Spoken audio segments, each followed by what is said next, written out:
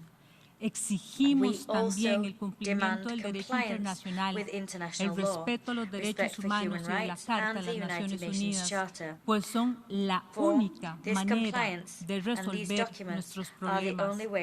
Es hora de renunciar a la agresión a Ucrania. I thank the distinguished representative of Costa Rica. And now I give the floor to the distinguished representative of Poland.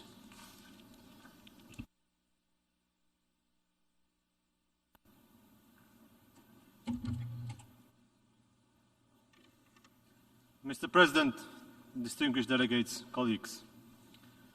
Today, since early morning, we have been further from a peaceful solution to the war in Ukraine. Massive Russian strikes against civilian infrastructure in multiple Ukrainian locations, justified by the spiteful Kremlin regime rhetoric of revenge, constitutes yet another grim chapter of escalation caused by the aggressor. We cannot remain indifferent to these unacceptable acts of terrorist nature. Mr. President, the Charter of the United Nations once again desperately needs our defense. This is why, one by one, big and small, we are taking the floor today, strongly declaring our commitment to the Charter's values. This is why we are reiterating our support for the sovereignty and territorial integrity of Ukraine. This is why we are condemning the latest blatant violation of the very core principle of international order is based on. The Polish position is clear. Sham referenda are evidently illegal. They cannot produce any legal effect, and they cannot lead into any binding action. A single vote in Security Council over a week ago managed to obscure this reality. Fortunately, in this chamber, there is no veto right. All members are equal and have identical power of one vote. Let us make a good use of it, even more so when the Russian Federation tried a moment ago to deprive us all from the freedom of speech and expression before the vote. Mr. President, in principle, the upcoming vote on the draft resolution presented by Ukraine should be indisputable, a strong and resounding yes. The states which do not recognize the independence of the so-called Donbas People's Republic should not recognize their attempted illegal incorporation to Russia. The former was just a pretext to accomplish the latter. Such behavior is a clear proof of the policy of the fait accompli pursued by the Russian occupiers and their proxies, both in the past and at present. Not condemning the attempted annexation means weakening the UN Charter and weakening the whole UN system. One cannot expect UN institutions to function efficiently if one votes not accordingly to the very foundation they were established upon. Those who undermine the Charter cannot at the same time expect that the UN system will deliver in the fields of such as peacekeeping, development, aid, or humanitarian assistance, just to name the few. On the other hand, voting in favor of the proposed resolution is a much desired sign of solidarity. Solidarity not only with Ukraine, but with all those who can share the same fate in the future. To us, Poland, this is a very embodiment of the UN Golden Rule. Do unto others as you would have them do unto you. Mr. President, therefore Poland once again calls to all member states to demonstrate their determination in defending the basic principles of international order. Let us reaffirm our enduring support for the territorial integrity of Ukraine, its sovereignty and independence. Dear delegates, the non-recognition of the Russian policy of the fait accompli is a precondition for diplomacy to work and peace talks to begin. And just peace is all what we desire. So let's reject the attempted illegal annexation and give peace a chance. Let's demonstrate that we stand by the UN Charter. Let's close ranks and vote yes. Yes for the UN system, yes for the international solidarity. Thank you. I thank the distinguished representative of Poland, and now I give the floor to the distinguished representative of Indonesia.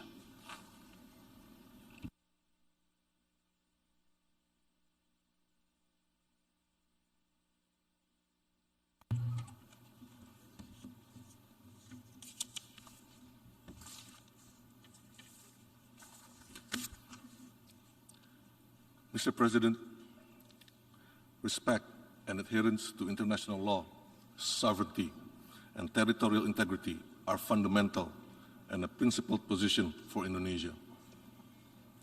It is crystal clear for us that the settlement of disputes between countries must and can only be resolved through peaceful means in accordance to international law.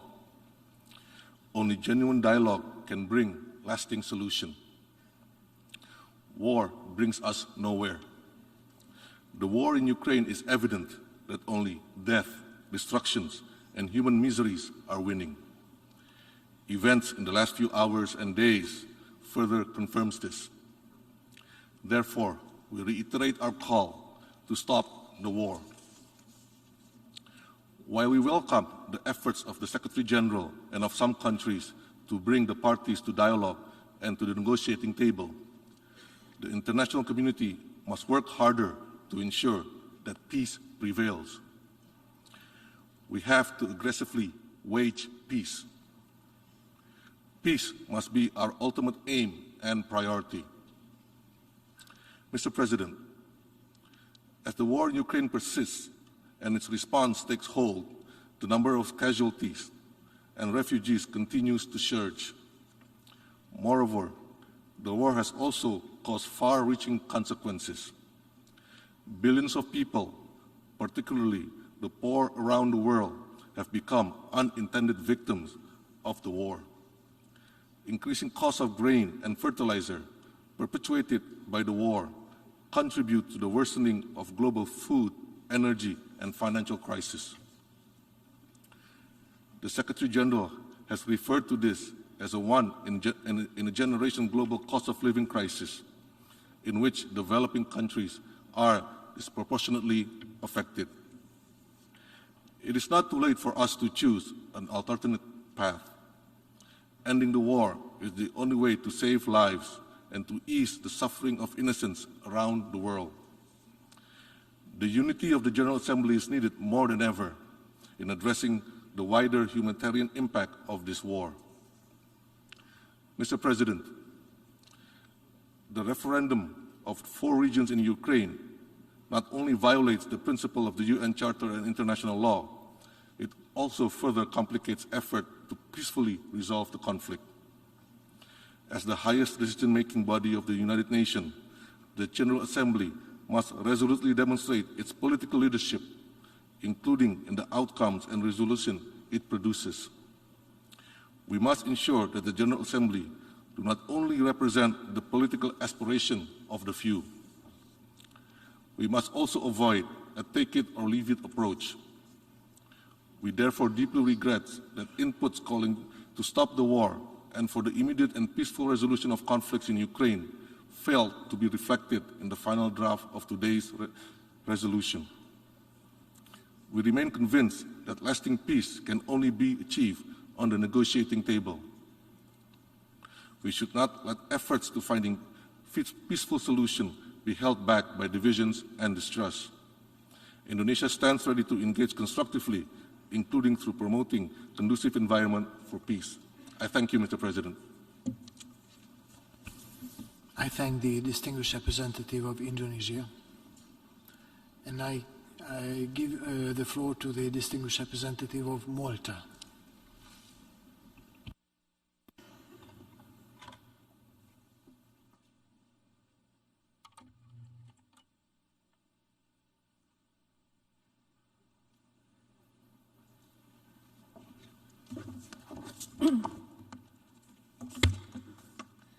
Mr. President, Malta fully supports the resumption of this emergency special session following the use of the veto by the Russian Federation on 30th September. Malta aligns herself with the statement delivered by the European Union and would like to add a few remarks in her national capacity. At the outset, Malta condemns the most recent attacks by Russia against Kiev and other cities across Ukraine. Such indiscriminate attacks on civilians are war crimes, and the perpetrators must be held to account.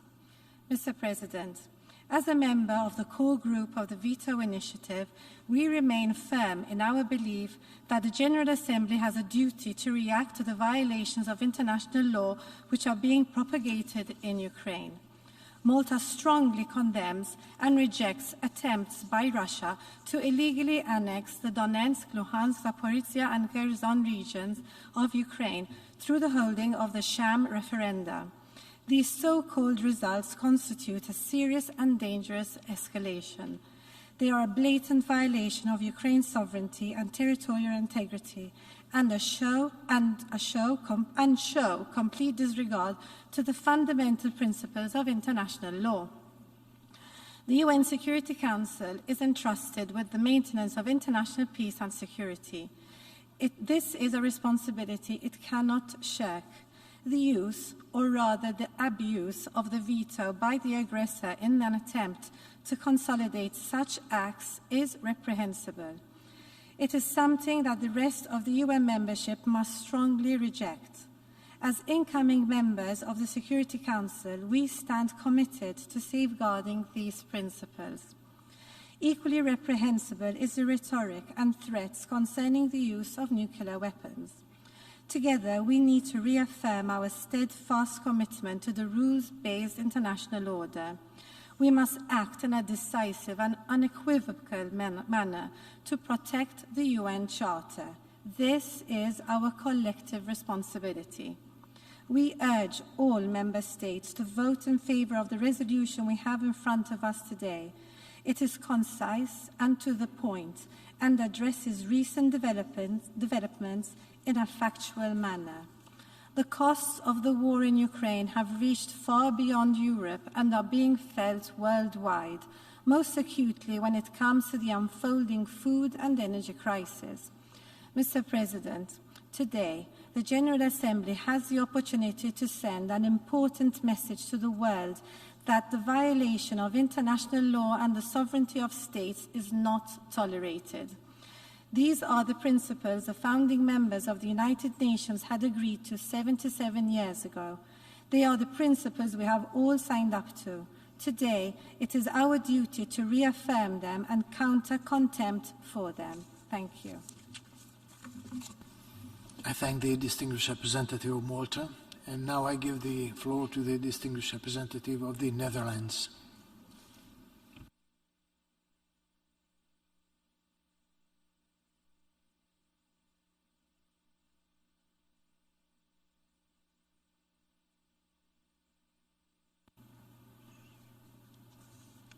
Thank you, Mr. President. The Kingdom of the Netherlands aligns itself with the statement just made by the European Union.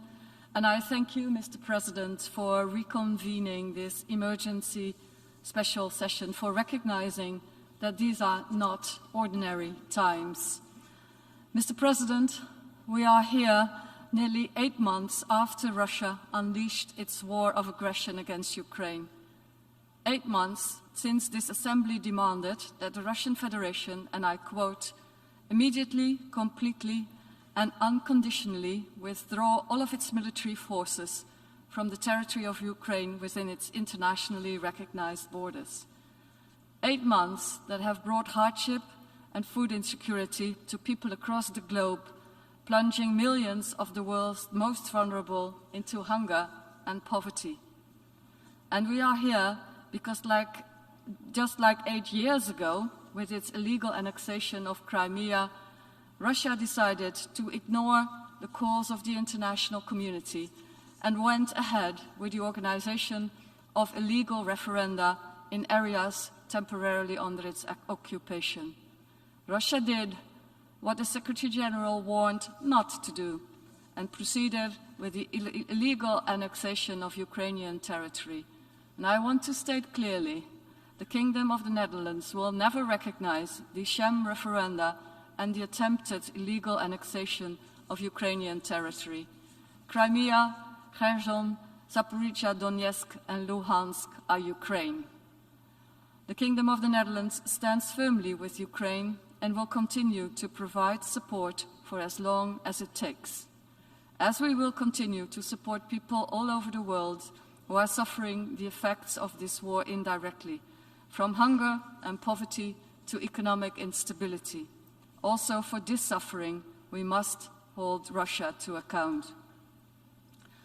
Mr. President, it is up to us, the Member States of the United Nations, to stand firm for the principles we laid down in the UN Charter, to make clear that might is not right, that all of us are bound by the same fundamental principles, and that a veto does not provide a blank check.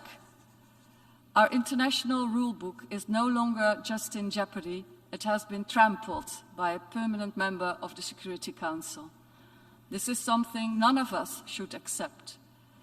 So today's meeting is about defending the principles of this international rulebook and the Charter, about protecting the legal frameworks aimed at securing peace, justice, and human rights. Those responsible for violating the Charter and for committing atrocities must be held to account. The Kingdom of the Netherlands, with The Hague as the legal capital of the world, feels a special responsibility in this regard, and we will not waver in our efforts to achieve justice for those who suffer from sexual violence, deportation, torture, and random killing. Mr. President, in conclusion, this is a war of destruction. Destruction, as we have sadly seen again early this morning with horrific missile strikes on cities across Ukraine, including the capital Kiev, targeting innocent civilians and civilian infrastructure, which we condemn in the strongest terms. As you just stated, Mr. President, the fighting must stop. So we renew our call on Russia to abide by the legally binding provisional measures ordered by the International Court of Justice, to immediately suspend its military operations and respect internationally recognized borders. As I said at this same place 7 months ago, this war needs to end, and it needs to be ended by those who started it.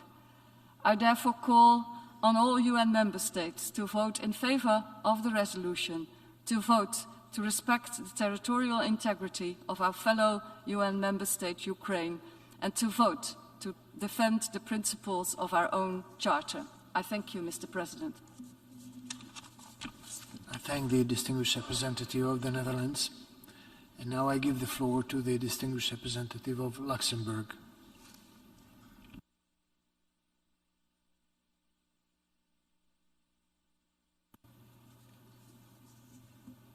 Monsieur le Président, Mr. President, Luxembourg fully aligns itself with the statement made by the European Union.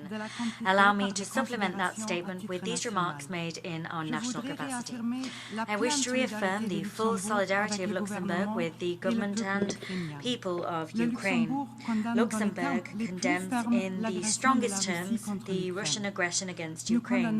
We condemn the deadly missile attacks that were launched by the Russian Federation against civilians in Kyiv and other Ukrainian cities. The atrocities committed by Russian armed forces in Ukraine may constitute war crimes and crimes against humanity.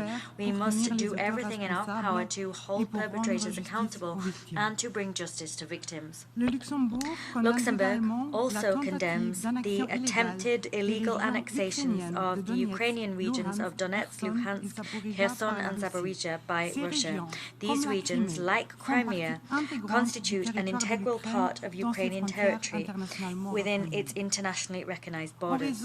As a result of the Russian veto during the vote held on 30th of September, the Security Council was once again unable to take the decisions necessary to shoulder its primary responsibility for the maintenance of international peace and security.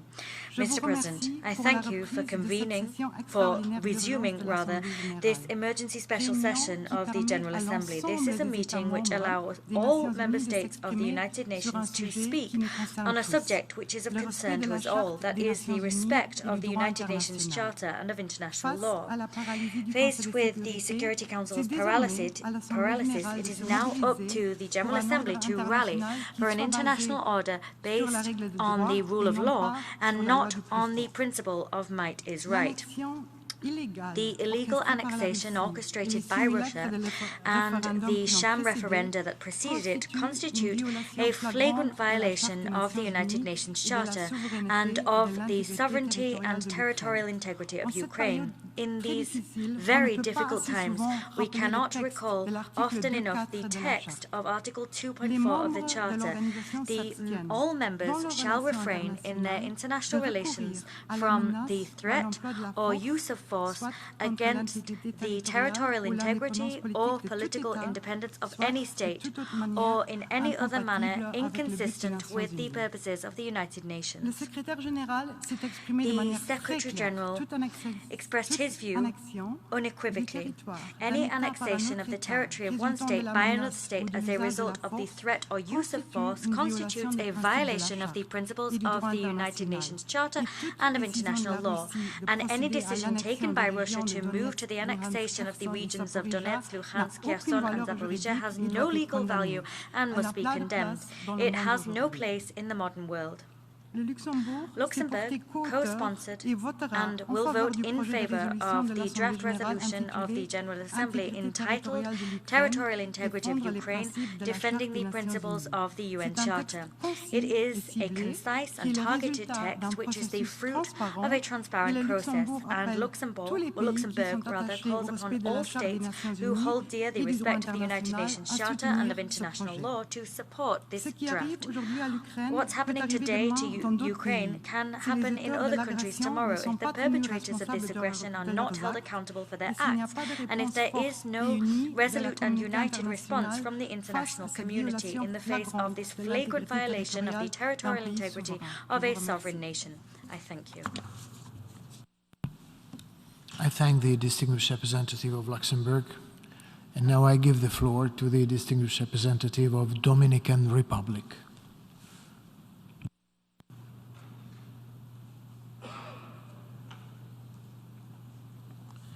Muchas gracias, señor presidente. Thank you very much, Mr. President. La República Dominicana The Dominican Republic reiterates con los principios y valores consagrados en la Carta de Naciones Unidas. Aceptar y ver casi normalizado un entorno internacional donde se viola la Carta de las Naciones Unidas de manera consistente es motivo de enorme preocupación. Las violaciones de la Carta se traducen en una sola cosa: sufrimiento y desolación humana. En su reciente intervención en el debate general de esta Asamblea General, nuestro ministro de Relaciones Exteriores apuntó lo siguiente: desgraciadamente, eventos como la invasión de Ucrania por parte de Rusia ha creado no solamente desconcierto por las pérdidas de vidas humanas, sino también un peligroso agravamiento del hambre en diversas regiones, muchas de estas completamente alejadas de este conflicto. Los últimos acontecimientos sobre este hecho nos confirman que, lejos de atenuarse este conflicto, amenaza con extenderse e inquietantemente se van cerrando los espacios para el diálogo y la negociación hacia una salida pacífica. Una vez que Rusia ha procedido a decretar la anexión de territorios que son parte de Ucrania y ha declarado que cualquier negociación no incluirá el reconocimiento ruso de la soberanía ucraniana sobre los territorios anexados. Para la República Dominicana, como debe ser el caso para la generalidad de los países miembros de las Naciones Unidas, tener que referirse a este tema es doloroso, particularmente porque se trata de una situación que involucra violación de los derechos humanos en general, que afecta más a situation directamente a las which more poblaciones directly del área affects del the people conflicto in the desatado area of the por la conflict agresión unleashed rusa by the Russian contra military Ucrania, aggression against pero que Ukraine, además but a situation porque which pone al mundo moreover al borde de places una the entire catástrofe. world on the brink of disaster. En este drama, lo más In this terrible tragedy, what es is la most difficult to insoportable endure situación is de la the violación del violation of derecho human humano rights y la and the imposibilidad fact that a que se ve sometido the el Consejo de Security Seguridad Council al has no found disponer de una itself salvaguarda unable que le to permita act because it condenar does not have a esas safeguard violaciones, which allows it to algo condemn these human que ha rights sido violations. caracterizado This situation como abuso has del been derecho al declared veto. as an abuse of the No right nos of queda veto. otra alternativa, pues, As such, que we have utilizar no other esta alternative Asamblea than to General use this para General apelar al buen Assembly to sentido y a la appeal to the buena common conciencia de las sense and good partes conscience of the involucradas, parties a involved, negociar una to salida negotiate a pacífica peaceful al solution to the conflicto conflict, respecto to del principio respect de la soberanía the e principle integridad of territorial sovereignty de los and Estados territorial integrity y of states, garantizar and to el guarantee respeto the de los respect derechos of humanos human en rights toda su in extensión. their entirety. Muchas gracias, señor Many presidente. thanks indeed, Mr. President. I thank the distinguished representative of the Dominican Republic. And now I give the floor to the distinguished representative of Albania.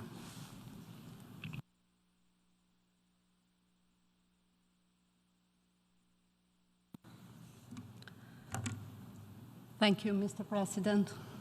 We meet again in this special emergency session since the unprovoked and unjustified Russian aggression in Ukraine has not stopped. Actually, it has worsened.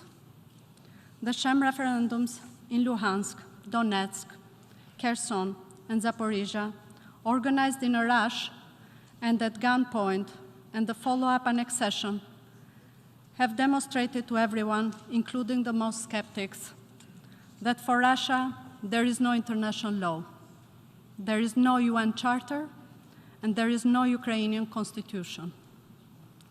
Albania will not recognize the sham referenda and their pretended results. No one should. They have no legitimacy and no legal effect. Luhansk, Donetsk, Kherson, and Zaporizhzhia are and will remain Ukrainian territories, and we stand in full support to the sovereignty and territorial integrity of Ukraine in its internationally recognized borders. Colleagues, we heard today again the Russian Federation trying to draw similarities between the independence of the Republic of Kosovo and the sham referenda and its illegal annexation of 4 regions in Ukraine. This is wrong and cynical. Comparing an international effort to end the conflict, protect civilians, and establish a peace process to find a lasting solution, which was the case of Kosovo, with a pure and unprovoked aggression and the sham referendum engineered in Moscow and carried out in Ukraine, is more than artificial.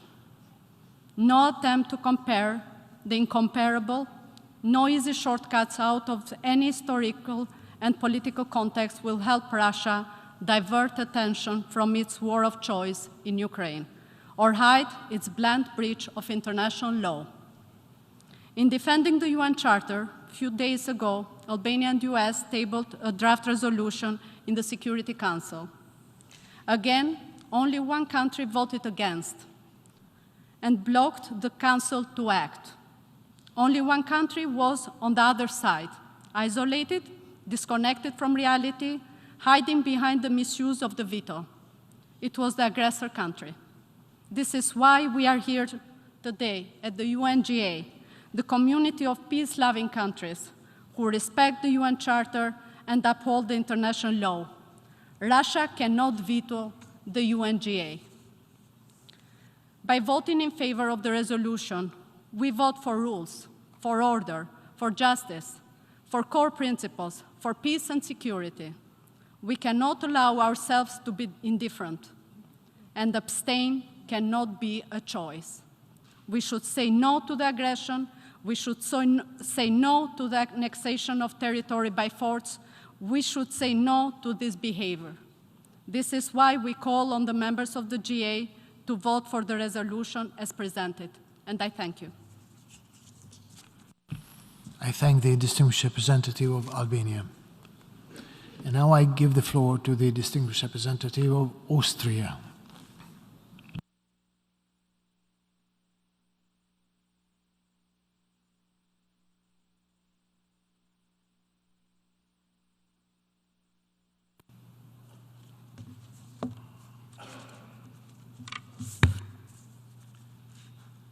Mr. President, Austria aligns itself with the statement delivered by the European Union.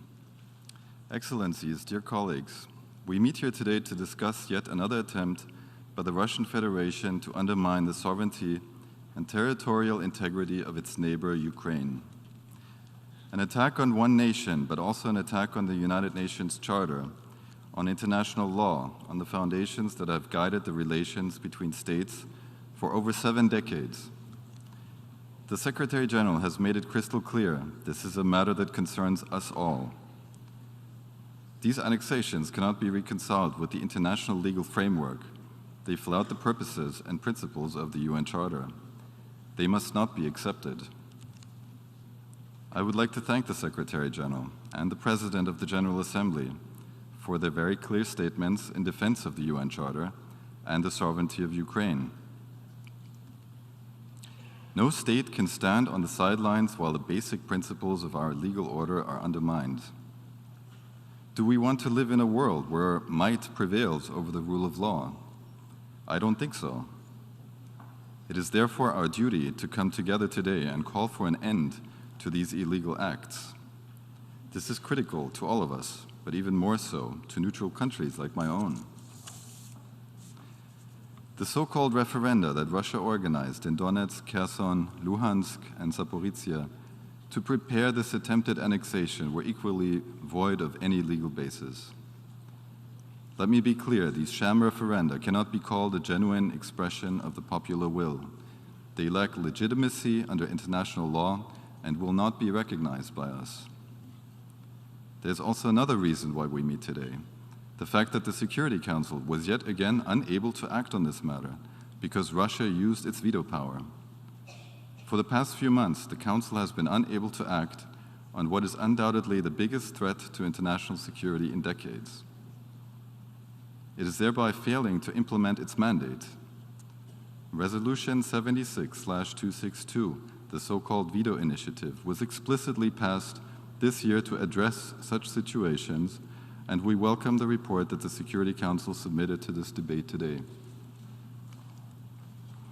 I would like to reiterate our call that the failure of the Security Council to act in such grave situations is a predicament that needs to be discussed. The new agenda for peace of the Secretary General will be an opportunity to do so. But until then, the General Assembly needs to continue to step up. It is clear what needs to be done. The General Assembly must send a strong signal that the world does not accept this blatant breach of the Charter. It must make clear that the so-called referenda were illegal, that the annexation does not have an illegal basis, and that it must not be accepted, not even implicitly. This is exactly what the resolution presented to the Assembly proposes. It has been consulted with all regional groups in a transparent and inclusive manner. We will therefore vote in favor and encourage all of you to do the same. I cannot close without referring to the suffering that this war has caused in over 7 months. Thousands of civilians have been killed. Millions of people had their lives and livelihoods uprooted. The Russian attacks against civilian infrastructure in Kyiv and other parts of Ukraine in the past days are utterly unacceptable and must stop. The protection of civilians is not a choice, but a duty under international law. We have seen reports of unimaginable horrors. In Bucha, Mariupol, in Izium, previously peaceful cities that have now become associated with war crimes, torture, rape, and mass killings. These crimes must be investigated and perpetrators held to account. We fully support all efforts to do so, including by the ICC and the Commission of Inquiry based in Vienna. The senseless Russian aggression has plunged the whole world into peril. Food shortages, soaring energy prices, and nuclear blackmail serve Russia's sole purpose of trying to subdue its neighbor, with devastating consequences for the most vulnerable nations. And let me say one word on the threat of nuclear weapons. A nuclear threat is a clear violation of the principles of the UN Charter. This is completely unacceptable. Austria categorically rejects any and all nuclear threats, irrespective of the circumstances. This underscores the urgency of progress, also on nuclear disarmament, and of moving away from the nuclear deterrence paradigm. Mr. President, we call on Russia once again to stop this war, withdraw its troops from the whole territory of Ukraine, and end the bloodshed. There must be a return to meaningful negotiations and a sustainable, negotiated solution. This is the only path to peace. Austria stands in full solidarity with Ukraine, the Ukrainian government, and the Ukrainian people. And colleagues, we once again call on all of you to vote yes on the General Assembly resolution to be adopted at the end of this debate, to defend the Charter, to defend international law. I thank you. I thank the distinguished representative of Austria, and now I offer the floor to the distinguished representative of Liechtenstein.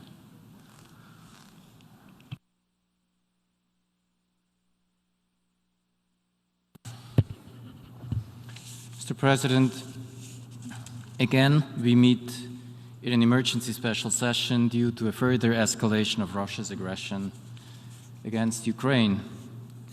Since its very beginning in 2014, this aggression has gone hand in hand with an attempt to deface the fundamental concepts of international law and the basic tenets of the UN Charter beyond all recognition. But the law is clear. We in this hall must uphold it, not only for the sake of Ukraine, but also to safeguard the international order to maintain peace and security. Mr. President, this Assembly unanimously agreed on a definition of aggression in 1974 at the height of the Cold War. The very first of the acts listed in that definition is, I quote, the invasion or attack by the armed forces of a state of the territory of another state, or any annexation by the use of force of the territory of another state or part thereof, end of quote. Russia's attempt to forcibly annex Ukrainian territory is thus the latest constitutive act of aggression, for which international law provides for individual criminal responsibility. Responsibility that falls on the Russian leadership.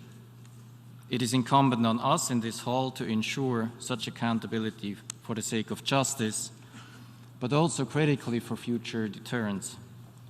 This is why we, as many others, advocate for a special tribunal for the crime of aggression. We appeal to all states to join this effort in our common interest to maintain internationally agreed borders and avert future aggression. Mr. President, in its attempt to deny the reality of its aggression, Russia violates the foundational precepts of international law and of the UN Charter.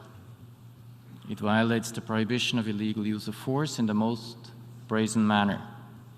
It undermines the principle of territorial integrity, which is of vital importance for the maintenance of international peace and security. And it makes a mockery of the right of self-determination, which allows people to freely determine their political status. Russia's attempt to fabricate election results through blackmail and intimidation, and the use of illegal so-called referenda to justify the redrawing of Ukraine's internationally recognized borders by force, evokes the worst memories of colonial oppression and imperialism. Mr. President, these violations are not simply improvisational tactics, they are the latest example of a well-known playbook. In 2014, when Russia attempted to annex Crimea, it also sought to justify its aggression through a sham referendum. In Syria, as in Chechnya before, its relentless targeting of civilians goes hand in hand with support for so-called strongmen through rigged elections and elimination of political opposition. Russia seeks to construct an alternative reality based on disinformation, distorting our shared norms and values, while claiming to invoke them. We must collectively resist this attempt and speak truth to brute force. Mr. President, this Assembly will soon vote on a text that condemns